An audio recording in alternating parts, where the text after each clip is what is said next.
Personally, here's where I think they didn't do a very good job, and that was with Kelsey Mitchell, who's an unrestricted free agent, because Kelsey Mitchell had a hell of a season this season. And I don't think... When all the pieces of this story are placed together, the situation surrounding the Indiana Fever becomes far clearer than the early rumors suggested. Speculation about locker room problems initially gained traction because of comments made by Sheryl Swoopes. Her suggestions that players were unhappy inside the organization created a narrative that spread quickly throughout sports media. But narratives are not always supported by reality. And in this case, one of the strongest responses to those rumors came from a player who was directly involved with the team. Kelsey Mitchell made the choice to remain with the Indiana Fever. That decision carried enormous significance. Mitchell is not a peripheral player on the roster. She is one of the team's most established veterans and one of its most reliable scorers. Her presence has been central to the Fever's identity for several seasons. When someone with that level of influence chooses to commit their future to a franchise, it sends a powerful message about the environment within the organization. Instead of confirming rumors of dissatisfaction, Mitchell's re-signing suggested that the team's leadership and direction still inspire confidence. It also reinforced the idea that the Fever are building something important around their core players. One of those players is, of course, Caitlin Clark. Clark's arrival transformed the level of attention surrounding the franchise. Television ratings increased dramatically. National media coverage expanded. Home arenas began filling with fans eager to witness her style of play. But even with that spotlight, the Fever's success depends on more than just one star. Mitchell's scoring ability, experience, and leadership provide a crucial balance alongside Clark's playmaking and shooting. Together, they represent the foundation of a team that appears to be moving forward rather than falling apart. The organization's leadership has also made its position clear. Team President Amber Cox has publicly praised both Clark and Mitchell, emphasizing how valuable they are to the franchise's long-term plans. Statements like that reinforce the message that the Fever are focused on building stability, not dealing with chaos. And that brings the entire story full circle. Rumors may generate headlines, but actions reveal the truth. In this situation, the actions of the players and the organization suggest a very different picture from the one that early speculation tried to paint. Instead of a team divided by conflict, the Indiana Fever appear to be a franchise preparing for its next chapter. And if the current trajectory continues, that chapter could be one of the most exciting periods in the team's history. Everybody, Kelsey Mitchell here, and I'm a Fever girl again. So to my fans, to the basketball world, I'm excited to be here. I'm excited to be back.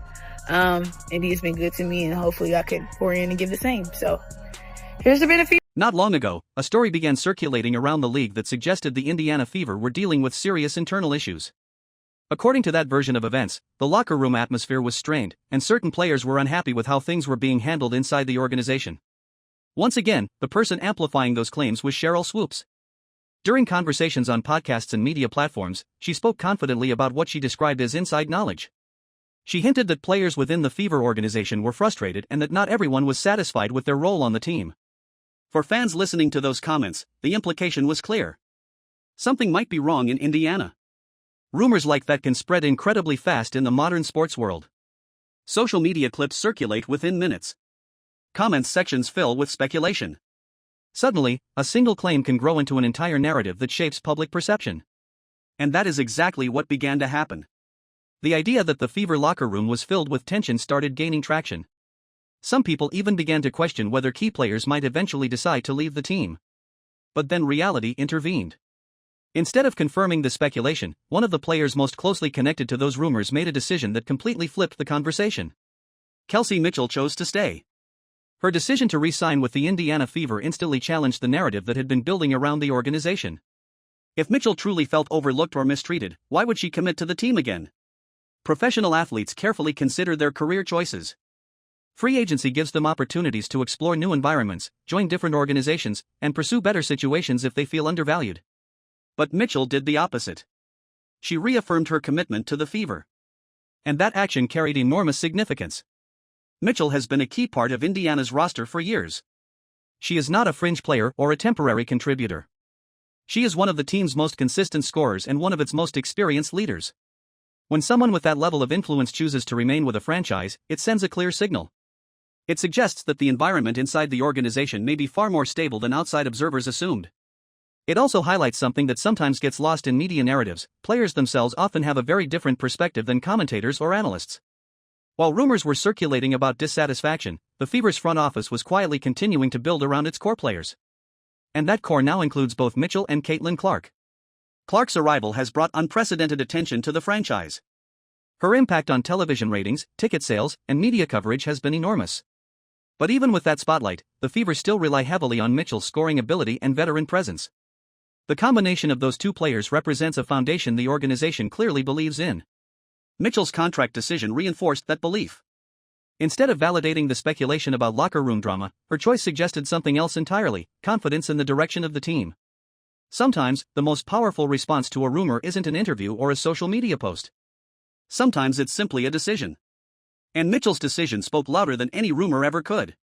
In the Fever, we're like, y'all. That's not my point. There's a lot of other shit going on that players are like, this ain't where I want to be. Over there. Yeah. Yeah. Some new shit going on around there. It's a lot.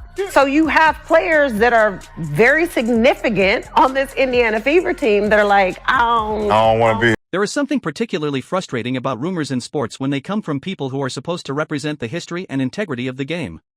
Debate and criticism are normal parts of sports culture, but speculation can take on a very different tone when it originates from respected figures. That is why the situation involving Sheryl Swoopes attracted so much attention. Swoopes is not just another commentator sharing opinions online. She is a Hall of Fame player and one of the most decorated athletes in the history of the WNBA. Her achievements on the court helped shape the league's early identity. Because of that legacy, many fans expect her words to carry authority and responsibility. Yet recently, Swoopes has been at the center of controversy after repeatedly suggesting that the Indiana Fever might be dealing with deeper internal problems. During a discussion on a podcast hosted by Gilbert Arenas, Swoopes hinted that she had information indicating that some players were unhappy within the Fever organization. She spoke as though she possessed insider knowledge. According to her comments, certain players allegedly felt overlooked or undervalued, and there were suggestions that individuals might want to leave the team. Statements like that naturally attract attention. When a Hall of Famer implies that she has access to behind-the-scenes information, people tend to listen. But the problem with such claims is that they often lack clear evidence. And in this case, the broader context surrounding the Fever tells a very different story. Over the past season, Indiana has actually experienced one of its most positive stretches in recent years. The arrival of Caitlin Clark dramatically increased the team's visibility. Television ratings surged. Arena attendance improved. National media coverage expanded. Instead of looking like a franchise in chaos, the Fever appeared to be moving toward a new era of relevance. That is why Swoopes' comments felt so surprising to many observers. Her claims suggested instability at the exact moment when the organization seemed to be gaining momentum. Fans began asking obvious questions. If players were truly unhappy, why hadn't any of them publicly expressed concerns? If the locker room was divided, why did the team continue emphasizing unity in interviews and press conferences? And most importantly, if someone truly wanted to leave the organization, why would they remain there? Those questions became even more significant once Kelsey Mitchell made her decision to stay with Indiana. Her re-signing contradicted the entire premise that Swoopes had been presenting. Instead of confirming dissatisfaction, Mitchell's commitment suggested that the Fever's internal environment might actually be much healthier than critics assumed. This situation illustrates a broader issue within modern sports media. Rumors can spread quickly, especially when they come from recognizable voices. But once those rumors enter the public conversation, they often take on a life of their own, regardless of whether they reflect reality.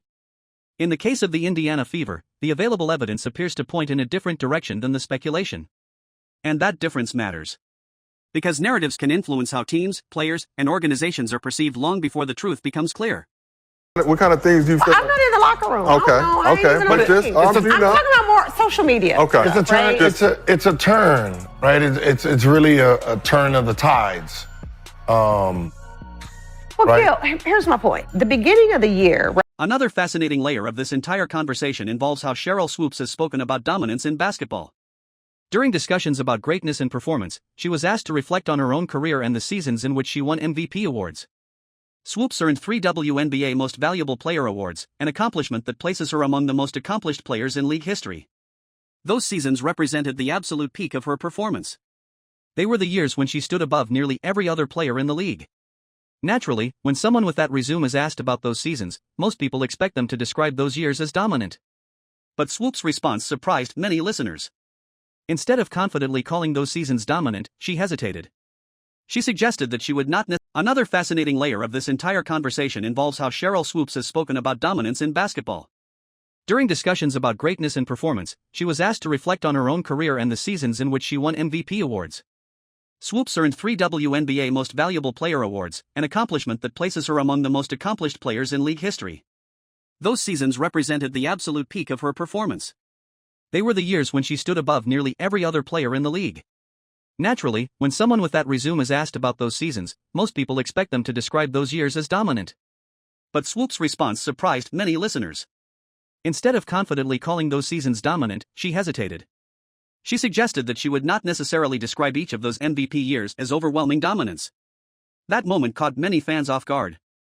Here was one of the greatest players in WNBA history appearing reluctant to fully acknowledge the level of excellence she achieved during her own career. Yet at the same time, she seemed hesitant to recognize the level of dominance that Caitlin Clark has displayed in her early professional career. For observers watching this situation unfold, the contrast was striking.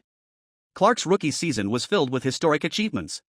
She consistently filled arenas, boosted television ratings, and delivered performances that captured national attention. Her presence alone brought a level of excitement to the league that had not been seen in years. Fans across the country tuned in specifically to watch her play. Her games regularly became some of the most watched broadcasts in WNBA history. Yet despite those clear indicators of impact, some critics continued to question whether her influence truly represented dominance. That is where the conversation becomes complicated. Dominance in sports can be measured in many different ways. Traditional statistics such as points, assists, and shooting percentages are important, but they do not tell the entire story. Impact also includes Anything you want to say? Pressure, no pressure. I just want to say thank you guys from the bottom of my heart. Indiana's been my second home since I went pro, so this is the only city I know, and so to see you guys open your arms up to me, I kind of remember every employee I run into. Whether you're a janitor, camera person, I like to be that person. And so that was a big part of me coming back because I got a chance to be really great. For weeks, a very specific narrative had been circulating around the Indiana Fever. According to that narrative, there was tension inside the locker room. Rumors suggested that players were unhappy, that personalities were clashing, and that the team environment might be far more unstable than it appeared from the outside. The person most responsible for pushing that idea forward was WNBA legend Sheryl Swoopes. During interviews and podcast appearances, she hinted that she had access to inside information about the Fever organization. She suggested that not everything behind the scenes was as smooth as fans believed. Her comments implied that some players might even be considering leaving the team. Those statements quickly spread across sports media and social platforms. Fans debated them. Analysts questioned them. And many people began wondering whether the Indiana Fever might be dealing with internal problems that the public simply could not see. But then something happened that dramatically shifted the entire conversation. One decision. One announcement. One signature on a contract. And suddenly, the narrative that had been building started to collapse. Kelsey Mitchell made it clear exactly where she stood. Instead of leaving Indiana, instead of distancing herself from the organization, she made a powerful statement by choosing to stay. Mitchell officially re-signed with the Indiana Fever. That move didn't just secure her future with the franchise. It also sent a direct message to anyone who believed the rumors about locker room turmoil. If the environment inside the Fever organization was truly toxic, why would one of the team's most important players choose to commit her future there? Mitchell has been a cornerstone of the franchise for years. She has consistently been one of the Fever's most reliable scorers and leaders. Her experience, skill, and presence make her one of the most important pieces of the team's long-term plans. So when she decided to stay, the impact of that decision went far beyond a standard contract extension. It challenged the entire narrative that had been circulating. The idea that players were desperate to leave Indiana suddenly seemed far less convincing. Instead of distancing herself from the organization, Mitchell doubled down on her commitment to it. She chose stability over speculation. She chose loyalty over rumors. And perhaps most importantly, she chose to continue building alongside rising superstar Caitlin Clark. That decision matters because the Fever are currently one of the most talked about teams in the league. With Clark's arrival and Mitchell's leadership, Indiana has become a central storyline in the WNBA. Which means every rumor, every headline, and every comment carries weight. But Mitchell's decision provided something that speculation cannot compete with: a real, concrete action. When a player signs a new contract, that choice speaks louder than any podcast discussion or anonymous rumor ever could. And in this case, that choice directly contradicted the narrative that had been gaining traction. Instead of confirming the rumors about internal drama, Mitchell's decision suggested something very different. It suggested that the Indiana Fever might actually be building something strong.